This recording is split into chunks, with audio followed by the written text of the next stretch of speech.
चलिए क्लास आगे बढ़ाते हैं। कल हम लोग डिस्कस कर लिए थे इंट्रोडक्शन पार्ट को, ठीक, ड्राइंग का, और इंस्ट्रूमेंट स्टार्ट कर दिए थे, जिसमें दो जो बहुत इंपॉर्टेंट थे, ड्राइंग बोर्ड पढ़ लिए थे, ड्राइंग शीट पढ़ लिए थे, शीट या पेपर बोल लीजिए। आज सारा कवर करना है हमको, ठीक, बहुत इजी है। इसमें सबसे इंपॉर्टेंट जो है आज वाले में स्केल है, IMP है, पेंसिल, उसमें चलेंगे, लेकिन सारे के बारे में तो देखना पड़ेगा ही हमको। अब चलते हैं टी स्क्वायर और सेट स्क्वायर, उसके बाद जाएंगे मिनी ड्राफ्टर में। टी स्क्वायर और सेट स्क्वायर है ना। देखिए टी स्क्वायर कैसा रहेगा, देखिए ये टी शेप का रहता है, इसलिए इसका नाम टी स्क्वायर पड़ा है, ठीक। ये है टी स्क्वायर, ठीक। इसमें इस पार्ट को ब्लेड बोल देते हैं, ठीक, और इस पार्ट को आपको बोलते हैं स्टॉक या हेड बोल देते हैं। और दोनों कितना डिग्री का एंगल बना रहा है, तो दोनों 90 डिग्री का एंगल बनाते हैं, देखिएगा, ठीक। दोनों के बीच कितना डिग्री का एंगल होता है, 90 डिग्री का, याद रखिएगा। ये किससे बनता है, टी स्क्वायर या ब्लेड, है ना। तो या तो हार्डवुड से बनता है या तो सेल्यूलॉइड से। सेल्यूलॉइड क्या होता है, जैसे गोल्फ वगैरह खेलते हैं, उसमें जो बॉल यूज होता है उसमें सेल्यूलॉइड यूज होता है, वही वाला है। या तो प्लास्टिक से भी बनता है, तीनों से बनता है। ये दोनों ट्रांसपेरेंट होते हैं, ठीक। हार्डवुड तो ट्रांसपेरेंट नहीं होगा। हाँ, टी स्क्वायर का अलग अलग साइज होता है ना, ठीक। टी स्क्वायर का भी अलग अलग साइज होता है, जैसे हम लोग पेंसिल का भी देखे थे, वैसे ही टी स्क्वायर का भी साइज होता है, ठीक। तो T0 क्या क्या होता है, T0 ऐसा साइज ऐसे लिखते हैं, ठीक। T0, T1, T2 और T3, ये 4 साइज का आता है, ठीक। हालांकि ज़्यादा इंपॉर्टेंट है नहीं, लेकिन एक बार देख लेते हैं। ये डेजिग्नेशंस हैं। ये लेंथ होता है इसका 1500, इसका लेंथ होता है 1000, इसका लेंथ होता है 700, इसका लेंथ होता है 500, ठीक। लेंथ साइज का होता है। अब टी स्क्वायर में इतना ही देखना है, ये तो समझ गए होंगे आप लोग, ठीक। अब सेट स्क्वायर, ये थोड़ा इंपॉर्टेंट है। सेट स्क्वायर आप लोग जानते होंगे, या तो दो टाइप से मिलते हैं, या तो 30 डिग्री 60 और 30 डिग्री 60 डिग्री वाला, या तो 45 डिग्री वाला। जैसे आपका सेट स्क्वायर मान लो ये है ना, ठीक। ये तो 90 डिग्री होगा, ठीक। ये 30 डिग्री, ये 60 डिग्री बनाएगा, है ना, ठीक। या तो 45 वाला होगा। ये तो 90 डिग्री, ये 45 डिग्री और ये 45 डिग्री वाला, ठीक। जो 30-60 वाला है ना, सेट स्क्वायर 30-60 वाला जो है आपका 250 mm या 25 सेंटीमीटर, मान लो 25 सेंटीमीटर का होता है, ठीक। मतलब ये थोड़ा बड़ा होता है, बड़ा दिख भी रहा है, देखिएगा। 45 वाला थोड़ा छोटा दिख रहा है, मतलब 200 mm वाला है, ठीक। कितना, 200 mm या 20 सेंटीमीटर मान लीजिए, ठीक। अब देखिए सेट स्क्वायर किससे बना होता है, या तो सेल्यूलॉइड का या तो प्लास्टिक का, ठीक। ये तो या तो सेल्यूलॉइड का या तो प्लास्टिक का या टीन का भी बना देते हैं, याद रखिएगा। सेट स्क्वायर जो होता है, हाँ, ये set square plus T square, ठीक, दोनों मिलकर 15 डिग्री का कोण भी बना सकते हैं, याद रखिएगा। 15 का मल्टीपल कर दीजिए, 30 डिग्री का 45 तो अपने आप बन जाता है, इसी से बन जाता है, ठीक। 45 60 डिग्री का, है ना, 60 डिग्री का, 75 डिग्री का, 15 डिग्री का आप दोनों को यूज करके बना सकते हैं, ठीक। वैसे 75 डिग्री का आप दोनों का यूज करके बना सकते हैं। तो अगर पूछेगा कि 15 डिग्री का कोण किसके हेल्प से बना सकते हैं, तो सेट स्क्वायर टी स्क्वायर दोनों को मिलाकर, टी स्क्वायर से आप बेस बनाओगे और उसमें रख कर क्या करोगे, 15 डिग्री का कोण बनाओगे आप, है ना। तो 15 के मल्टीपल का डिग्री बन जाता है, याद रखिएगा, सेट स्क्वायर और टी स्क्वायर दोनों को मिलाकर, ठीक। ये दो टाइप के होते हैं। कितने टाइप के होते हैं, दो टाइप के, 30 60 और 45 उसके लेंथ थोड़ा याद रखिएगा, ठीक। और ये दोनों तो आपको पता ही है, ठीक। चलिए आगे चलते हैं, मिनी ड्राफ्टर पकड़े, मिनी ड्राफ्टर और स्केल को, ठीक। किसको हम देखते हैं, मिनी ड्राफ्टर और स्केल को देख लेते हैं। मिनी ड्राफ्टर का MCQ एक बनता है, ठीक। ये मिनी ड्राफ्टर किसका किसका फंक्शन कर लेता है अकेला, तो मिनी ड्राफ्टर टी स्क्वायर का भी, सेट स्क्वायर का भी, स्केल का भी और प्रोटेक्टर का भी। ये चार अच्छे से याद रख लीजिए किसका किसका कॉम्बिनेशन है, ठीक, या किसका किसका यूज हो सकता है सिर्फ एक मिनी ड्राफ्टर से। तो T square, set square, scale, protractor, most time पे यही चीज है मिनी ड्राफ्टर में। मिनी ड्राफ्टर को पहले सेट करते हैं, ठीक, जैसे मिनी ड्राफ्टर को लगाना है तो वर्किंग एज से सेट करेंगे। सेट करने के लिए, कसने के लिए क्लॉकवाइज घुमाते हैं, याद रखिएगा क्लॉकवाइज घुमाएंगे। फिर जो इंक्लाइंड ऐसा आएगा उसको जो दो भाग में जो रहता है ऐसा, ठीक, 90 डिग्री, उसको फीट से अब हम पैरेलल रखेंगे और अपने हिसाब से एडजस्ट करते जाएंगे उसको, ठीक। तो mini drafter, T square, set square, scale और प्रोटेक्टर चारों यूज हो सकता है इसमें, ठीक। मिनी ड्राफ्टर से आप एक याद रखिएगा, मिनी ड्राफ्टर से आप वर्टिकल लाइंस भी बना सकते हैं, ठीक, पैरेलल लाइन भी बना सकते हैं, है ना, और इंक्लाइंड लाइन भी बना सकते हैं। वर्टिकल भी बना सकते हैं, पैरेलल भी बना सकते हैं और इंक्लाइंड भी बना सकते हैं, ठीक, याद रखिएगा इंक्लाइंड भी बना सकते हैं।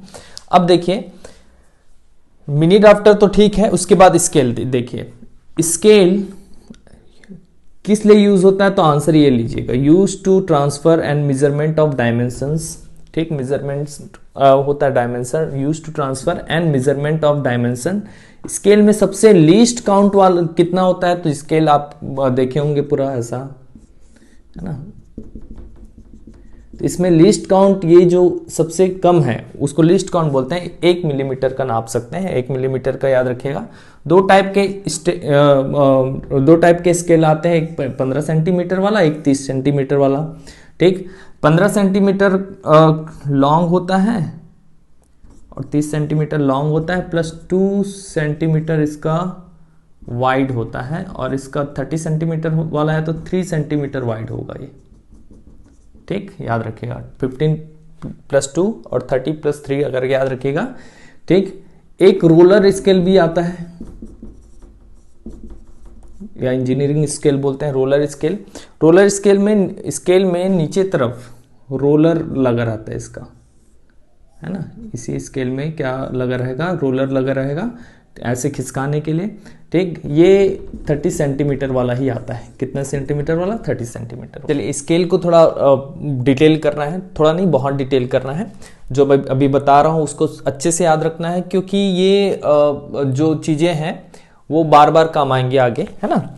जैसे स्केल में क्या क्या पढ़ना है, यूनिट्स ऑफ मेजरमेंट को देख लेते हैं, ठीक, जो सबसे ज्यादा बेसिक है, सभी में काम आएगा, सभी चैप्टर में काम आएगा। आरएफ फैक्टर को देखना है, फिर टाइप्स को देखना है, एक एक करके देखते हैं और अच्छे से समझिएगा ये चीजों को, है ना, स्केल वाले चीज को। तो देखिए स्केल में पहले क्या देख रहे हैं, यूनिट्स ऑफ मेजरमेंट, ये बेस है करके देखना पड़ रहा है, ठीक। यूनिट्स ऑफ मेजरमेंट कई लोगों को आता होगा, कई लोग को नहीं आता होगा, तो अच्छे से इसको कर लीजिए, है ना, क्योंकि ये बेस है, मैं बोल रहा हूँ बार बार। और न्यूमेरिकल आए हैं आपके एग्जाम में, प्रीवियस एग्जाम में भी, तो ये न्यूमेरिकल तो बनाना पड़ेगा ही, और न्यूमेरिकल के लिए बेसिक चीज यही है। तो यूनिट्स ऑफ मेजरमेंट दो टाइप से बटे हुए हैं, एक मैट्रिक सिस्टम होता है, एक ब्रिटिश सिस्टम होता है। तो मैट्रिक सिस्टम में क्या होता है, 10 mm बराबर 1 सेंटीमीटर, इतना तो पता होगा। 10 मिलीमीटर बराबर 1 सेंटीमीटर होता है। 10 सेंटीमीटर बराबर 1 डेसीमीटर होता है। 10 डेसीमीटर 1 मीटर के बराबर होता है। 10 मीटर 1 डेकामीटर के बराबर होता है। 10 डेकामीटर 1 हेक्टोमीटर के बराबर होता है, और 10 हेक्टोमीटर 1 किलोमीटर के बराबर होता है। इसको क्रम को चेंज नहीं कर सकते आप मैट्रिक सिस्टम का, ठीक। एज इट इज याद रहना चाहिए आपको, as it is. Millimetre to centimetre, centimetre to decimetre, decimetre to metre, metre to deca, deca to hecto और हेक्टो टू किलो, ठीक। ऐसा ही याद रखना है आपको। अगर भूल जाए तो थोड़ा बहुत ट्रिक अपना लीजिए, जैसे मीटर के पहले डेसी और मीटर के बाद डेका आता है। मिलीमीटर टू सेंटीमीटर होता है, ये तो याद रहता ही है। तो मीटर के पहले डेसी है, मीटर के बाद डेका है, ठीक। डेका के बाद हेक्टो है, और अलग से याद रख लीजिए हेक्टो और किलोमीटर को, मतलब ये दोनों को अलग से याद रख लीजिए। फिर ये तीनों को कंपेयर कर लीजिए, ये दोनों को याद हो जाएगा, ठीक। और ब्रिटिश सिस्टम में जो है 12 इंच 1 फुट, 3 फीट, अब फुट मतलब प्लूरल, फुट का प्लूरल मतलब एक फीट नहीं बोलते, 1 फुट बोलते हैं। 2 यूज हो गया तो फीट बोलते हैं, 3 यूज हो गया तो फीट बोलते हैं, फुट को ही। तो 3 फीट 1 यार्ड के बराबर 220 यार्ड 1 फरलॉन्ग होता है, और 8 फरलॉन्ग 1 माइल होता है। ठीक, तो ये सब काम आने वाले हैं। जैसे क्वेश्चन आया, कन्वर्ट करना है, कन्वर्ट 5 किलोमीटर इंटू सेंटीमीटर। मान लो हम लोग बेसिक सीखने के लिए, है ना, तो 5 किलोमीटर को सेंटीमीटर में बांट करना है। तो किलोमीटर मतलब 1 किलोमीटर में 10, मतलब यहां से आप देखना कि किलोमीटर से सेंटीमीटर तक पहुंचने के लिए कितना 10 लग रहा है। एक तो ये 10 है, एक ये है, एक ये है, एक ये है, एक ये है, मतलब 5 10 लग रहा है, मतलब 10 की पावर 5 सेंटीमीटर होगा। मतलब 1 किलोमीटर इज इक्वल टू 10 की पावर 5 सेंटीमीटर होता है ना। ठीक, इसको अच्छे से याद रख लीजिए, ये सबसे ज्यादा यूज होता है ना। वैसे ही कन्वर्ट 5 यार्ड इंटू इंचेस बोला, तो यार्ड से इंच तक पहुंचने के लिए क्या करना पड़ेगा, यार्ड से पहले फीट में जाना पड़ेगा, मतलब ये 3 और फिर ये 12 में जाना पड़ेगा, इंच में जाना पड़ेगा। तो क्या हो जाएगा, 5 इंटू यार्ड को इंच में कन्वर्ट करना है तो 3 फीट और 12 इंच। ठीक, तो इतना 5 इंटू 3 इंटू 12 हो जाएगा, मतलब आप 12 तिया 36 और काउंट कर लीजिए आप, 36 इंटू 5 कर लीजिए। ठीक, 180 इंचेस आ जाएगा, है ना। तो इसको याद रख लीजिएगा, 1 यार्ड इज इक्वल टू कितने इंचेस होते हैं, 36 इंच होते हैं। ये बार बार काम आता है। ठीक, ये दोनों को अच्छे से याद रख लीजिएगा पहले तो, है ना। और इसको तो आज ही रट लिए रहना, नेक्स्ट वीडियो से मतलब ऐसा थरली आपको याद होना चाहिए, है ना। तो यूनिट ऑफ मेजरमेंट तो ठीक है। अब देखिए आगे यूज होगा ये चीजें, है ना। अब देखिए आरएफ फैक्टर याद रखना है हमको, है ना। आरएफ फैक्टर क्या देखने वाले हैं, आरएफ फैक्टर। देखिए पेन बदल लेते हैं।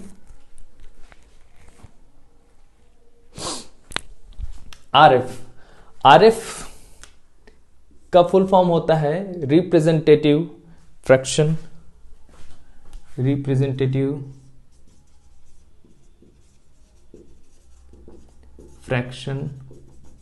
जिसको आरएफ डिनोट करते हैं। ठीक, आरएफ रिप्रेजेंटेटिव फैक्टर, ठीक, आरएफ, है ना। अब देखिए आरएफ का एक फॉर्मूला होता है। आरएफ क्या होता है, तो आरएफ का डेफिनेशन पूछा तो रेशियो मतलब division, ratio of length of actual length of drawing and length of actual drawing, ये उसका क्या होता है, डेफिनेशन होता है। लेकिन इजी फॉर्म में समझते हैं, हमको समझना ज्यादा जरूरी है ना। आरएफ इक्वल टू क्या होता है, इसका फॉर्मूला ड्राइंग लेंथ, ऐसा याद रखना, या लेंथ ऑफ ड्राइंग बोल देते हैं, है ना। Drawing length upon actual length. जैसे हमारे पास एक पेपर है, ठीक है ना, ये ड्राइंग शीट है, क्या है, ड्राइंग शीट।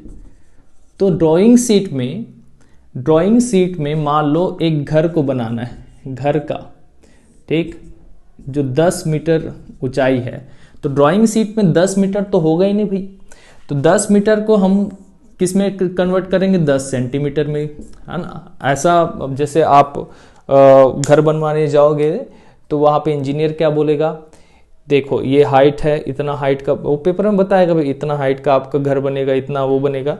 तो आपका मतलब मीटर को सेंटीमीटर में, है ना। तो देखिए एक्चुअल लेंथ कितना है आपका, 10 मीटर है। ठीक, आपके घर का हाइट मतलब किसी का भी हाइट, जैसे एक मान लो खंबे का हाइट ले लो या किलोमीटर में ले लो, पर किसी का भी हाइट, एक्चुअल लेंथ जिसका है, एक्चुअल लेंथ, ठीक। और ड्राइंग लेंथ मतलब हम कितने में बना रहे हैं, कितना में उसको शो कर रहे हैं, उसको ड्राइंग लेंथ बोलेंगे। ठीक, हम कितने लेंथ में बना रहे हैं उसको ड्राइंग लेंथ बोलेंगे, और उसका एक्चुअल लेंथ कितना था उसको एक्चुअल लेंथ बोलेंगे भाई। ठीक, मतलब वो ओरिजिनली कितना है उसको एक्चुअल लेंथ बोलेंगे, है ना। तो ये समझ गए होंगे। हाँ, जैसे मान लो 10 मीटर घर 10 मीटर मान लो लेंथ को 10 सेंटीमीटर में आपको क्या करना है, रिप्रेजेंट करना है। 10 मीटर लेंथ को 10 सेंटीमीटर, तो आर एफ फैक्टर उसका क्या हो जाएगा, आर एफ क्या हो जाएगा, रिप्रेजेंटेटिव फैक्टर क्या हो जाएगा उसका। 10 मीटर को कितने में शो कर रहे हो, ड्राइंग लेंथ कितना है, ठीक, तो ड्राइंग लेंथ हमारा 10 सेंटीमीटर है और एक्चुअल लेंथ कितना है 10 मीटर है, कितना है 10 मीटर है, ठीक। तो ये फिर मीटर को किस में कन्वर्ट कर लो आप, सेंटीमीटर में, मीटर को किस में कन्वर्ट कर लो, सेंटीमीटर में, ठीक। तो इसको क्या हो जाएगा 10 सेंटीमीटर अपॉन 10 इंटू, ठीक, कितने बार जाना पड़ेगा आपको 1 2, ठीक, 10 की पावर 2 सेंटीमीटर, सेंटीमीटर सेंटीमीटर कटा, 10 10 कटा इज इक्वल टू 1 अपॉन 10 की power 2 1 upon 100 R F factor हो जाएगा। इसका मतलब क्या है, आर एफ फैक्टर मतलब आपको जो एक्चुअल जो लेंथ है उसको ड्राइंग लेंथ में इतना शो करना पड़ेगा, 1 अपॉन 100 करके शो करना पड़ेगा, ठीक। उसी को बोला गया है आर एफ फैक्टर। ये तो समझ गए होंगे आर एफ फैक्टर मतलब किसी ऑब्जेक्ट का जो एक्चुअल लेंथ है और हमारा ड्राइंग का क्या लेंथ है, ठीक, उसका फैक्टर ही मतलब drawing length, ratio of drawing length and actual length is called R F factor. अब देखिए इसी के बेस पे आर एफ के बेस पे है ना, ये पूछता है, याद रखिएगा ये वाला, 3 टाइप्स से स्केल को बांट दिया गया है। कितने टाइप से, 3 टाइप से। देखिए एक तो रिड्यूसिंग स्केल, एक इनलार्ज स्केल और एक actual size scale. Reducing scale में क्या होता है, रिड्यूसिंग स्केल में हमारे पास क्या है, ड्राइंग लेंथ है सर, ठीक, और क्या है, एक एक्चुअल लेंथ है ना, ठीक। एक्चुअल लेंथ को अगर आप रिड्यूस करके, एक्चुअल लेंथ को आप रिड्यूस करके ड्राइंग लेंथ में लिख रहे हो तो उसको रिड्यूसिंग स्केल बोलेंगे। जैसे 10 मीटर को हम 10 सेंटीमीटर से डिनोट कर लें, या 100 मीटर को हम 1 सेंटीमीटर में डिनोट कर लें, ठीक। तो मतलब एक्चुअल लेंथ जितना है उसको रिड्यूस करके ड्राइंग लेंथ में करें, ठीक। एक्चुअल लेंथ जितना है उसको ड्राइंग लेंथ में रिड्यूस करके करें तो उसको रिड्यूसिंग स्केल बोलेंगे। मतलब यहाँ पे एक्चुअल लेंथ बड़ा होता है, ठीक, उसको रिड्यूस करके ड्राइंग लेंथ बनाते हैं। इसका मतलब क्या समझे आप, इसका मतलब होता है आर एफ हमेशा, रिप्रेजेंटेटिव फैक्टर हमेशा इसमें लेस आएगा 1 से। क्यों, क्योंकि representative factor is equal to क्या होगा, आपका drawing length upon actual length होता है, ठीक। तो ड्राइंग लेंथ हमेशा कम होगा, ठीक, जैसे ये 1 है तो एक्चुअल लेंथ 10 होगा, तो हमेशा आर एफ क्या होगा 1 लेस देन होगा, इक्वल भी नहीं, लेस देन इक्वल ये गलत हो जाएगा, लेस देन होगा किससे, 1 से। ये याद रखिएगा किसमें, रिड्यूसिंग स्केल में, किसमें, रिड्यूसिंग स्केल में, ठीक। या इसी को बोल देते हैं 1:2 स्केल। क्या 1:2 मतलब आपका समझ लो आपका ड्राइंग लेंथ कम है किससे, एक्चुअल लेंथ से। तो 3 चीजें याद रखना है आप हम लोगों को। रिड्यूसिंग स्केल में या तो ऐसा होगा, या तो ऐसा डिनोट कर सकता है, या तो आरएफ इसको ऐसा डिनोट कर सकता है। अब इनलार्ज जस्ट अपोजिट रिड्यूसिंग का, अब समझ ही गए होंगे आप लोग। हाँ, अभी आरएफ का मैं करवाऊंगा न्यूमेरिकल आप लोग को, ठीक। देखिएगा अगर ड्राइंग लेंथ हमारा एक्चुअल लेंथ से बड़ा है, ठीक, एक्चुअल लेंथ से बड़ा है, जैसे कोरोना वायरस हो गया, बैक्टीरिया को आपको ड्रॉ करना है किसमें, आपके सीट में, तो इतना छोटा को बड़ा बना के करना पड़ेगा, ठीक। तो ड्राइंग लेंथ हमारा हमको बड़ा करना पड़ेगा किससे, एक्चुअल लेंथ से। तो अगर एक्चुअल लेंथ को हम क्या किए, इनलार्ज किए, बड़ा किए, ठीक, किससे, ड्राइंग लेंथ से, ठीक। एक्चुअल लेंथ को इनलार्ज किए, ड्राइंग लेंथ बनाए, है ना, ठीक। तो इसमें हमेशा आर एफ क्या होगा बताइए, इसमें हमेशा आर एफ 1 से ज्यादा ही होगा, क्योंकि इसमें ड्राइंग लेंथ हमेशा ज़्यादा होगा किससे, एक्चुअल लेंथ से, ठीक। और एक्चुअल साइज स्केल मान लो सीट के बराबर ही कोई इंस्ट्रूमेंट है आपका, ठीक, स्केल के बराबर ही कोई इंस्ट्रूमेंट है आपका, उसी को ड्रॉ करना है। तो आप ड्राइंग लेंथ और आपका एक्चुअल लेंथ अगर दोनों सेम है, ठीक, जैसे 1 सेंटीमीटर को 1 सेंटीमीटर, 2 सेंटीमीटर को 2 सेंटीमीटर ले रहे हैं, 3 सेंटीमीटर को 3 सेंटीमीटर ले रहे हैं, तो दोनों अगर सेम है, दोनों इक्वल हैं, तो उसी को बोलते हैं एक्चुअल साइज स्केल। इसमें RF हमेशा क्या होगा, 1 होगा। RF फैक्टर क्या होगा, 1 होगा। RF से ये पता चल रहा है कि जैसे किसी भी चीज को किसी से डिवाइड करो तो दोनों का जो यूनिट है, जैसे सेंटीमीटर है, ये भी सेंटीमीटर, तो कट जाता है। तो RF का कोई यूनिट नहीं होता, ये याद रखिएगा। रिप्रेजेंटेटिव फैक्टर का कोई यूनिट नहीं होता, क्योंकि ये तो रेशियो में है भाई, कोई भी चीज रेशियो में जो होता है वो तो किसी उसमें यूनिट होता ही नहीं, ठीक। तो इसको कैसे डिनोट करेंगे, इसको 1:2, तो इसको 2:1 कर लीजिए। इन लार्ज स्केल को ऐसे भी दर्शाया जा सकता है, एक्चुअल साइज को 1:1 से भी दर्शाया जा सकता है, ठीक। तो इतना चीजें अब पहले तो याद रखना है। अब चलते हैं किसमें, स्केल में, plain scale, diagonal scale, vernier scale.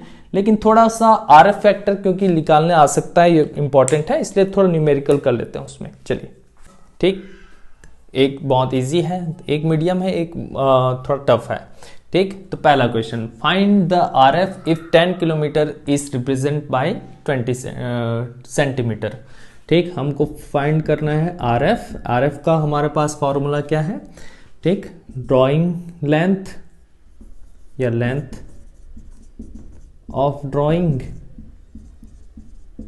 Upon actual length, है ना, ठीक। तो यहां पे क्या क्या दे दिया है, दोनों तो दे दिया है। लेंथ ऑफ ड्राइंग कितना है, मतलब find RF is 10 kilometre is represent by 20 centimetre. 20 centimetre को में रिप्रेजेंट करना है कितने को, 10 किलोमीटर को, 10 किलोमीटर को, ठीक।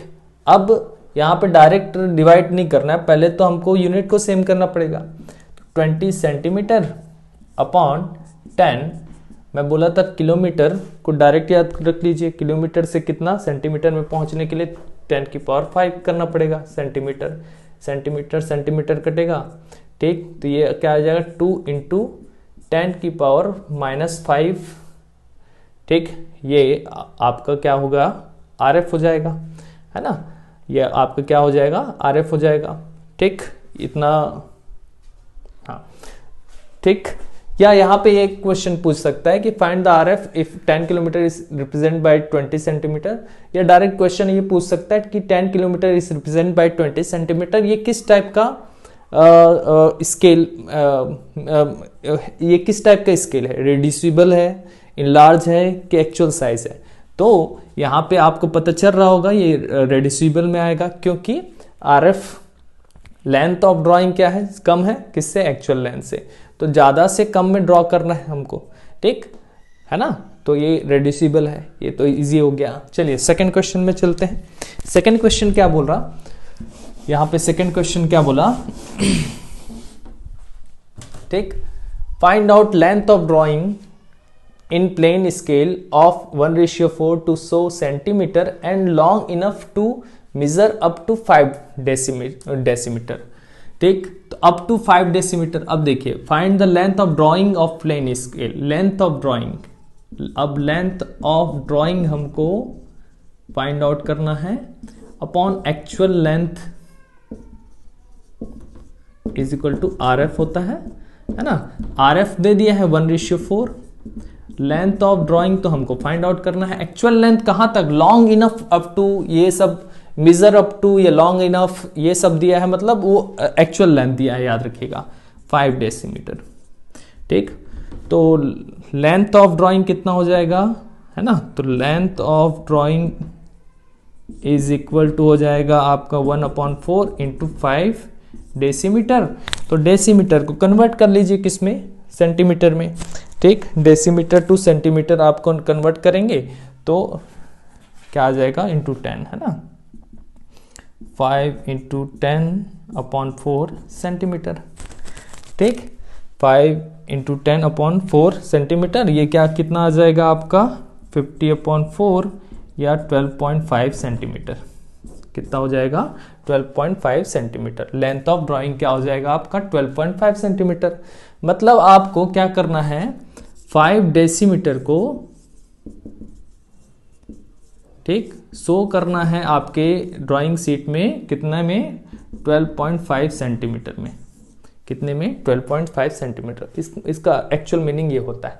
थर्ड क्वेश्चन है, हाँ ये आपका होमवर्क है, चलिए वैसे तो समझ गए होंगे, कई लोग को बन जाएगा, लेकिन आपके नोट्स में इसका आंसर रहेगा। ठीक, जो मैं प्रोवाइड करूंगा इसका आंसर तो रहेगा ही आपके नोट्स में, तो उस आंसर से मैच कीजिएगा। A room of 1728 metre cube volume is shown by a cube of 216 centimetre cube volume, find RF। इसका RF फैक्टर बस निकालना है आपको। ये आपका होमवर्क है, जल्दी से निकाल लीजिए इसको और आंसर चेक कीजिएगा ताकि सही किए हैं या गलत किए हैं ये पता चलेगा, है ना। अब देखिए ये तो हो गया RF। ठीक, अब इसके स्केल के टाइप में चलना है हमको। Plain scale, diagonal scale, vernier scale, ये क्या होते हैं चलिए देखते हैं। ये भी बहुत इंपॉर्टेंट पार्ट है, plain scale, diagonal scale, vernier scale, ये बहुत इंपॉर्टेंट है, थोड़ा अच्छे से समझिएगा, है ना। प्लेन स्केल किसको बोलते हैं? Simply a line which is divided into suitable number of equal unit, first part of which further sub divided into small part of main unit. इसको मैं समझाता हूं। ठीक, देखिए मान लो ये हमारा स्केल है ना, ये मान लो 15 सेंटीमीटर वाला स्केल है, तो मतलब कितना तक गया 15 सेंटीमीटर तक गया। 0, 1 centimetre, 2 centimetre, 3 centimetre, up to कितना 15 सेंटीमीटर तक गया। ठीक, इसमें स्केल में क्या होता है 1 2 3 4 5 6 7 8 9 10, ये 10-10 भाग में बढ़ता है ना। और हमको मेजर करना है मान लो 2.7, तो यहाँ से लेकर हम मेजर करते हैं क्या, यहाँ पे 7 जहाँ तक आएगा, सब डिवीजन 7 जहाँ तक आएगा वहाँ तक मेजर कर लेंगे, ये 2.7 हम बोलेंगे। लेकिन यहाँ पे प्लेन स्केल में ऐसा नहीं होता, या प्लेन स्केल टाइप का ही डायगोनल स्केल को रिप्रेजेंट करते हैं, ड्रॉ करते हैं, वैसे ही वर्नियर स्केल को। यहाँ पे सभी को 15 पार्ट तो करेंगे, लेकिन इसको 0 से, यहाँ पे एक को छोड़कर यहाँ से 0 से 1 2 3 4 ऐसा करके ठीक 14 तक जाएंगे, 0 to 14, है ना। अब जो ये डिवीजन हुआ था उसको फर्स्ट पार्ट में सिंपली अ लाइन बना लो which is divided into suitable number of equal unit. या 15 सेंटीमीटर का करना है तो 0 to 14 कर लो, और first part of which further sub divided into small part of main unit.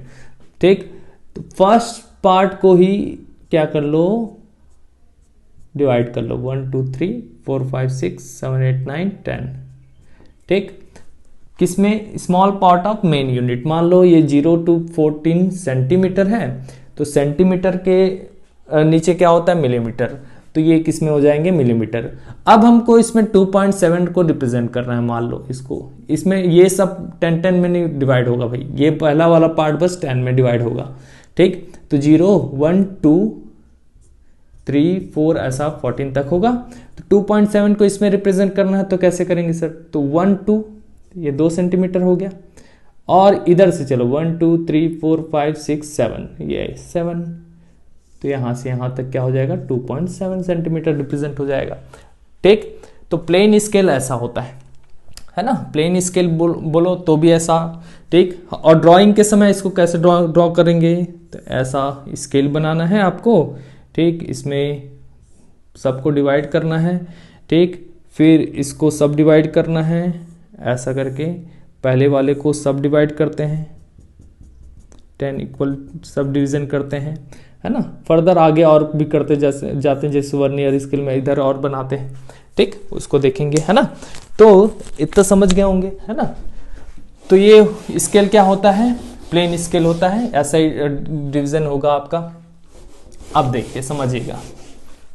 ठीक, प्लेन स्केल और डायगोनल स्केल को कैसे समझेंगे, तो देखिए ये up to first decimal place तक मेजर कर सक रहा है। जैसे हम 2.5 सेंटीमीटर लिए। इसका मतलब होता है 2 सेंटीमीटर प्लस 5 सेंटीमीटर के नीचे क्या होता है मिलीमीटर। ठीक, इसका मतलब 2.5 सेंटीमीटर को क्या लिख रहे हैं हम 2 सेंटीमीटर 5 मिलीमीटर। तो up to first decimal place measurement, तो फर्स्ट डेसिमल प्लेस तक ही ये मेजर कर पाता है। ऐसा 2.54 लिख देंगे तो इसको मेजर नहीं कर पाएगा प्लेन स्केल। ठीक, up to first decimal place measurement, unit measurement maximum 2 unit. यहाँ पे कितने यूनिट हो रहे हैं मैक्सिमम 2, एक तो सेंटीमीटर में एक मिलीमीटर में। तो यूनिट मेजरमेंट इसमें मैक्सिमम 2 यूनिट तक हो पाएगा। ठीक, या तो आप 2 मीटर को कर दो तो 2 मीटर को ये कर लेगा। 2.5 2 सेंटीमीटर को कर लो, सेंटीमीटर में पढ़ रहा है तो सेंटीमीटर, 2.5 सेंटीमीटर के तो भी प्लेन स्केल में आएगा। 2.55 सेंटीमीटर के तो प्लेन स्केल उसको मेजर नहीं कर पाएगा। ठीक, less accurate then diagonal scale क्यों हो, क्योंकि डायगोनल स्केल इसको कर पाएगा, इसको नहीं कर पाएगा, सॉरी सबको कर लेगा, लेकिन जो प्लेन स्केल है 2.55 सेंटीमीटर को नहीं कर पा रहा है ना। इसमें देखिए एक चीज समझिएगा, जैसे 4444.5555 ऐसा लिखा है और ये लिखा है किलोमीटर। ठीक है ना, तो इसका मतलब क्या होता है, इतना किलोमीटर तो होगा ही, जो आपका दशमलव के पहले वाला, ठीक, इतना किलोमीटर होगा, है ना। अब किलोमीटर का सब डिवीजन करते जाओ, किलोमीटर के पहले, उसके पहले, उसके पहले वाला, उसके पहले वाला यूनिट, ये होते जाते हैं, है ना।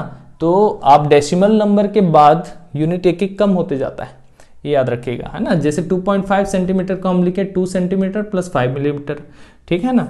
ठीक, मान लो आप 2.345 किलोमीटर लिखते, तो इसको कैसे रिप्रेजेंट करते, ठीक, थोड़ा सोचिए इसको कैसे आप रिप्रेजेंट करते, है ना।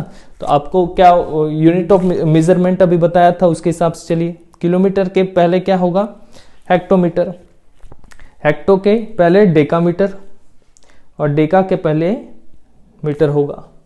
ठीक, तो इसको कैसे लिखोगे, 2 kilometre plus 3 hectometre plus 4 decametre plus 5 metre, ये इसका रिप्रेजेंटेशन होगा, है ना। ठीक, तो इतना तो समझ गए होंगे। और अब चलिए इसमें तो ड्रॉ करना पड़ता है, अगर इंजीनियरिंग ड्राइंग में पूरा लैब में जाकर ड्रॉ करते हैं, लेकिन एमसीक्यू वाले क्वेश्चंस आपके में ड्रॉ नहीं करना पड़ेगा, तो वहां तक नहीं, यहां तक ही पढ़ना है आपको इसमें प्लेन स्केल में।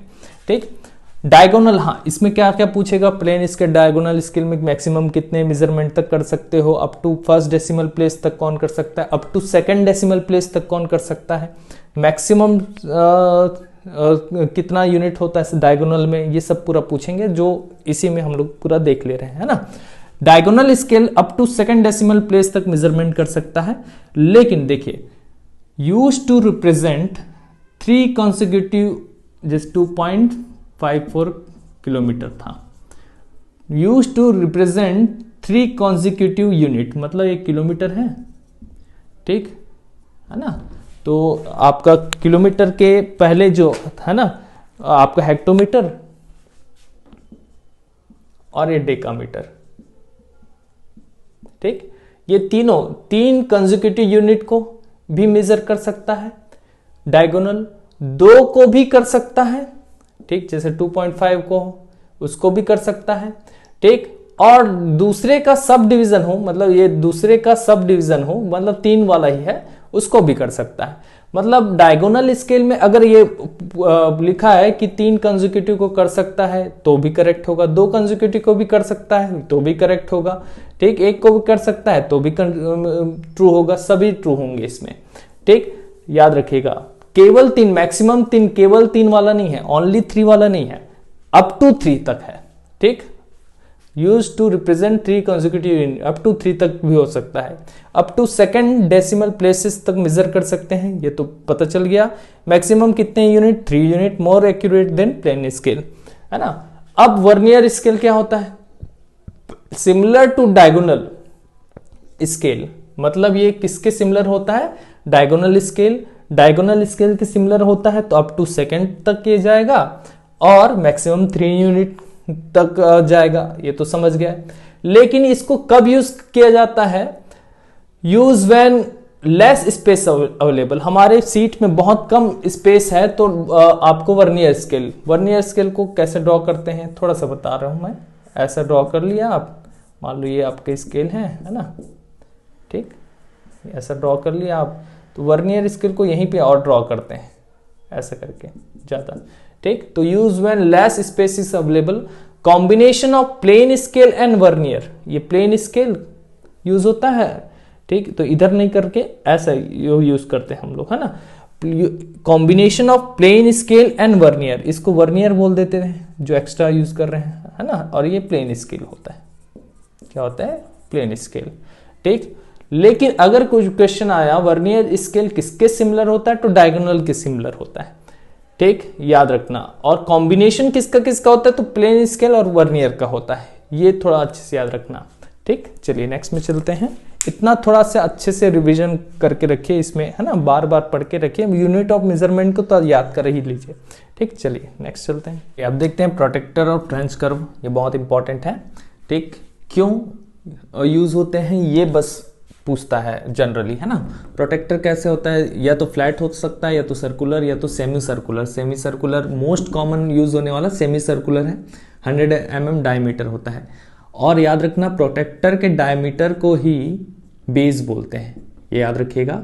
जैसे ये आपका मान लो प्रोटेक्टर है, ठीक, आप लोग जानते होंगे, इसमें जैसे 10 या 90 ऐसा जाएंगे तो 20 ऐसा बने रहता है, ये 0 होता है, ये 180 तक जाता है पूरा, ठीक। ये क्या है आपका आपका प्रोटेक्टर क्यों यूज होता है, तो draw a angle which is not possible with set square. अभी हम लोग देख रहे थे सेट स्क्वायर में सिर्फ 15 डिग्री या 15 के मल्टीपल वाले ही बना पा रहे थे हम सेट स्क्वायर से एंगल्स, ठीक। लेकिन इसमें एंगल आप जितना चाहे उतना, जैसे आप 25 डिग्री का बनाना चाहते हैं तो यहाँ पे 20 में जाइए और 5 तक और जाइए, और यहाँ पे एक ऐसा करके कंपास रहता है ना, ठीक, यहाँ से ऐसे बिंदु डालिए और यहाँ पे जहाँ से आपको बनाना है वहाँ से एंगल नाप लीजिए, ठीक। तो draw a angle which is not possible with set square, इसलिए हम यूज करते हैं प्रोटेक्टर, ये याद रखिएगा, ठीक। अब देखिए फ्रेंच कर्व बहुत सारे डिफरेंट शेप्स में आते हैं, सेट में भी आते हैं 6, 12, ठीक, 16, ये सारे सेट में भी आते हैं, ठीक। इसमें क्या होता है, ये फ्री हैंड पॉइंट्स ज्वाइन करते हैं, कैसे करेंगे अभी देखिएगा। इसमें ये क्यों यूज होता है, ये मोस्ट एमसीक्यू में ये आ सकता है।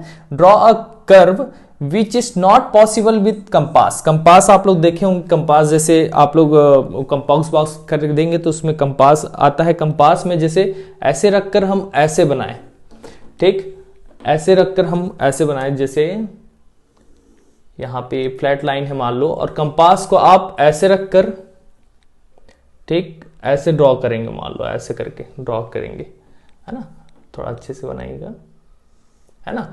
तो इसी सीक्वेंस में बन पाएगा। लेकिन फ्रेंच कर्व क्या है, मान लो आपको ऐसे नहीं बनाकर आपको ऐसे बनाना है, मान लो ऐसे बनाना है, तो यहाँ पे पॉइंट्स, यहाँ पे पॉइंट्स, यहाँ पे पॉइंट्स, यहाँ पे पॉइंट्स, यहाँ पे पॉइंट्स को ज्वाइन करने के लिए आपको क्या यूज करना पड़ेगा, फ्रेंच कर्व का यूज करना पड़ेगा, फिर ऐसे बन पाएगा।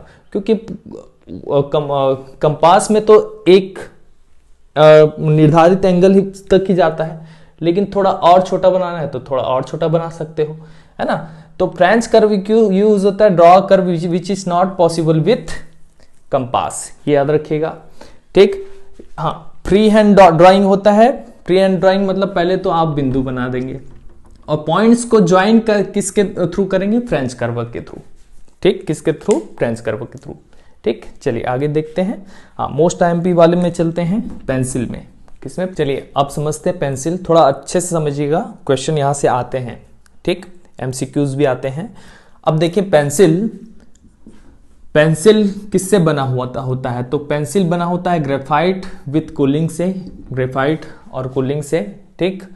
जितना ज्यादा कुलीन होता है या क्ले होता है, कुलीन या क्ले बोलते हैं इसको, जितना ज्यादा कुलीन होता है उतना ही हार्ड पेंसिल का लीड होता है। ठीक, कम क्ले है तो लीड एकदम सॉफ्ट होगा, मतलब जल्दी टूट जाएगा, और ज्यादा क्ले है तो जल्दी नहीं टूटेगा पेंसिल का लीड। ठीक, थोड़ा अच्छे से याद रखिएगा इसको, है ना। हाँ, एक पेंसिल बना लेते हैं हम लोग, मान लो ये एक पेंसिल है हमारा, है ना। ठीक, तो देखिए अब आगे देखते हैं grades of pencil. Grades of pencil according to hardness softness से डिसाइड करते हैं कि किस ग्रेड का पेंसिल है। आप लोग सुने होंगे एचबी, है ना। ठीक, एच का मीनिंग होता है हार्डनेस से, बी का मीनिंग होता है बोल्ड से। ठीक, एच बी, और एच बी में अब देखिए एच बी के बाद एच बी जो पेंसिल होता है सबसे मीडियम ग्रेड का होता है। ठीक, एग्जैक्ट मीडियम ग्रेड का कौन सा होता है, एच बी, मतलब ज्यादा हार्डनेस भी नहीं होता, ज्यादा बोल्ड भी नहीं होता, मतलब दोनों का कॉमन मिक्सचर है। मोस्ट कॉमनली यूज जो होता है अल्फाबेट्स के लिए, लेटरिंग के लिए, ठीक, मतलब लेटर लिखने के लिए, use for general line work, इसके लिए एच बी का यूज होता है। ठीक, तो अब देखिए मान लो ये H है, ये 2H है, तो कितने H तक जाता है। ठीक, तो कितने H तक जाता है, टोटल 9H तक जाता है, याद रखिएगा 9H तक। और वैसे ही B 2B ऐसा टोटल कितना आ जाएगा, ठीक, तो 7B तक जाता है ना। ठीक, इतना रेंज याद रखिएगा, H से 9H तक रहता है और B का 7B तक रहता है सबसे ज्यादा, है ना। ठीक, जैसे जैसे H को बढ़ाते जाओगे, जैसे H वाला पेंसिल कम हार्डनेस वाला रहेगा, ठीक, 2H वाला उससे थोड़ा ज्यादा हार्डनेस वाला, 3H वाला उससे ज्यादा हार्डनेस वाला, 9H वाला सबसे ज्यादा हार्डनेस वाला। ठीक, तो हार्डनेस बढ़ते जाता है, हार्डनेस इंक्रीज होते जाता है। वैसे ही जैसे जैसे बी बढ़ाते जाओगे वैसे वैसे पेंसिल का सॉफ्टनेस बढ़ते जाता है। ठीक, जैसे जैसे बढ़ाते जाओगे बी को वैसे वैसे सॉफ्टनेस। ठीक, क्योंकि हार्डनेस के लिए क्या है, H है। तो मान लो 9H का यूज कर रहे हो आप, तो सबसे ज्यादा थिनर होगा। ठीक, थिन है मतलब वो लाइट भी होगा। ठीक, तो थिनर और लाइटर लाइंस के लिए क्या यूज करते हैं, H पेंसिल, ये याद रखिएगा, थिनर और लाइटर लाइंस के लिए। ठीक, थिनर और लाइटर लाइंस के लिए। वैसे ही बी को यूज क्यों करते हैं, तो थिकर और डार्कर लाइन के लिए। डार्क लाइन बनाना है आपको एकदम ज्यादा। ठीक, डार्क लाइन बनेगा तो थिकर अपने आप बनेगा। ठीक, तो थिकर और डार्कर लाइन के लिए क्या यूज करोगे, बी पेंसिल्स का यूज करोगे आप, है ना। जितना ज्यादा थिकर या डार्कर चाहिए उतना ज्यादा पेंसिल का आप क्या बोलते हैं, ग्रेड को बढ़ाते जाइए, है ना। अब देखिए इसमें क्वेश्चंस जो आते हैं उसको मैं बता दे रहा हूं। Use for general line work H, HB, 2H तीनों दिया रहेगा, तीनों आंसर, नहीं तो HB को आंसर लीजिएगा। हाँ, एक क्वेश्चन आता है कि कंस्ट्रक्शन वर्क के लिए कौन सा पेंसिल ठीक है। ठीक, कंस्ट्रक्शन वर्क के लिए कौन सा पेंसिल ठीक होता है, तो कंस्ट्रक्शन वर्क के लिए H प्लस 2H। ठीक, H और 2H, 2 मिनट, है ना। कंस्ट्रक्शन वर्क के लिए आप यूज करेंगे क्या, H या 2H, है ना। अल्फाबेट्स के लिए, ये अल्फाबेट्स के लिए आप HB यूज कर सकते हैं, HB यूज कर सकते हैं। ठीक, फाइनल फेयर वर्क, अब देखिएगा बड़े बड़े प्रोजेक्ट में पहले रफ डायग्राम करते हैं, उसके बाद रफ के बाद आप फाइनल फेयर वर्क करोगे। तो फाइनल फेयर वर्क किससे करते हैं, तो 3H या उससे ज्यादा वाले में, 3H या उससे ज्यादा, ताकि ज्यादा लाइटर और थिनर दिखे, है ना। ठीक, अब क्वेश्चन आएगा, मान लो ऐसे क्वेश्चंस आते हैं, देखिए निम्न में से कौन सा सबसे ज्यादा डार्कनेस पेंसिल है, H, 2H, 7B, HB ऐसा दे दिए रहेगा। तो डार्कर के लिए आंसर लोगे क्या, B वाला, तो 7B आंसर, क्या 7B आंसर लेंगे आप। ठीक, वैसे ही आ सकता है सबसे ज्यादा लाइटर के लिए, ठीक, मीडियम रेंज के लिए HB, है ना, ऐसे आ सकता है। तो इतना सारा चीजें आपको पूरा याद रखना है अच्छे से, है ना। ठीक, किससे बना होता है, ज्यादा क्ले होने से क्या होगा, कम क्ले होने से क्या होगा। ठीक, हार्डनेस किस पर डिपेंड करेगा, सॉफ्टनेस किस पर डिपेंड करेगा, इसका रेंज कहाँ से कहाँ तक होता है, और ये थोड़ा सा बहुत क्वेश्चन अच्छे से याद रख लीजिएगा। ठीक, ये आप किए रहेंगे तो वहाँ पे कॉन्फिडेंटली मार पाएंगे आंसर पर। ठीक, चलिए नेक्स्ट पर चलते हैं। छोटा छोटा बच्चा देखते हैं कंपास और डिवाइडर, क्या क्या देखने जा रहे हैं। कंपास और डिवाइडर, ठीक, कंपास जो देखे ही होंगे आप लोग, अभी पढ़े थे हम लोग, जहाँ पे कंपास यूज नहीं हो सकता वहाँ पे क्या यूज होता है, फ्रेंच कर्व। अच्छे से याद रखिएगा, कंपास मतलब ऐसा जो ड्रॉ करते हैं हम लोग, है ना, ठीक, ऐसे पकड़ के ऐसे जो ड्रॉ करते हैं। लेकिन देखिएगा ये क्यों यूज होता है, फॉर ड्रॉइंग सर्कल और आर्क ऑफ सर्कल, ये याद रखिएगा पहले तो। अब देखिए ये जो कंपास है वो मैक्सिमम कितना लेंथ तक आपका रेडियस खींच सकता है, तो 120 mm, है ना, कितना 120 mm तक। लार्ज साइज कंपास कितना हो सकता है, 120 mm। तो उससे ज्यादा और खींचना है तो लेंथरिंग कंपास एक जोड़ते हैं। ठीक, अगर 150 मिलीमीटर से ज्यादा का रेडियस खींचना है तो लेंथरिंग कंपास का यूज करते हैं। लेंथरिंग में थोड़ा सा जोड़ देते हैं और उसी में जोड़ के आगे बढ़ा देते हैं और फिर आर्क खींचते हैं आप, है ना। और अगर स्मॉल बो कंपास का यूज कब करते हैं, जब 25 मिलीमीटर से कम का, इसमें क्या करते हैं, स्क्रू को और कसते जाते हैं तो छोटा छोटा, जैसे आप ये आर्क खींच दिए, उसके अंदर फिर आर्क खींचिए, और इसके अंदर मतलब स्मॉल साइज का आर्क बनाते जाना है, तो आपको स्मॉल बो कंपास का यूज करना है। ठीक, लगभग 25 मिलीमीटर से भी कम का आर्क बनाना है मान लो, और ज्यादा का बनाना है तो लेंथरिंग कंपास का यूज करते हैं। मैक्सिमम कितना साइज होता है एक कंपास का, तो 120 mm का। ठीक, क्यों यूज होता है, drawing circle and arc of circle. हाँ, डिवाइडर क्यों यूज होता है, देखिए डिवाइडर क्यों यूज करते हैं आप, तो 3 यूज है, अच्छे से याद कर लीजिए इसको, 3 यूज है। ठीक, एक तो dimension and dividing lines into number of equal part, number of equal part में अगर डायमेंशन और लाइन को डिवाइड करना है ना। Divide curve and straight line into desired number of equal lines. ठीक, या इक्वल लाइंस नहीं, इक्वल पार्ट बोलना चाहिए, है ना।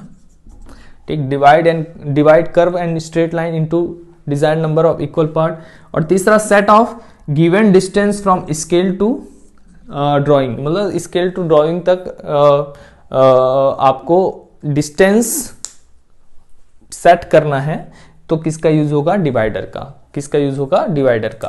तो ये 3 काम है डिवाइडर का, अच्छे से याद रख लीजिए इसको। बाकी छोटे छोटे हैं, चलिए एक साथ कर लेते हैं उसको। ठीक है, देखते हैं। ठीक, इरेजर देखते हैं। इरेजर, इरेजिंग शील्ड भी बोलते हैं इसको। क्या करता है, पार्ट ऑफ लाइन को हटाता है। ठीक, इरेज कर सकता है, या some line of need to erase. ठीक, बिना किसी को दिक्कत दिए, बिना दूसरे शेप को दिक्कत दिए इरेज करने के लिए इरेजिंग शील्ड यूज करते हैं। टेम्पलेट्स, ठीक, ये थोड़ा इंपॉर्टेंट है।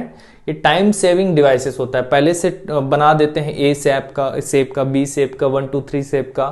ठीक, और अगर फिट करके आप ए शेप बनाना चाहते हैं तो ए शेप बना लो, उसको फिट करके जो शेप बना, जो ज्यादा यूज होता है उसको टेम्पलेट के फॉर्म में बनवा लो आप। ठीक, और बार बार उसको बनाने की अपेक्षा टेम्पलेट को रख के आप बना सकते हैं इसको। इसलिए templates time saving devices for drawing shapes क्यों यूज होता है, बस ये याद रखिएगा, है ना। ठीक, sand paper pad to sharpen the pencil lead को साफ करने के लिए सैंड पेपर पैड होता है। हाँ, सीट फास्टनर्स भी होता है, मतलब सीट को जो हेल्प करता है, जैसे सीट ड्राइंग पिन लगा दो।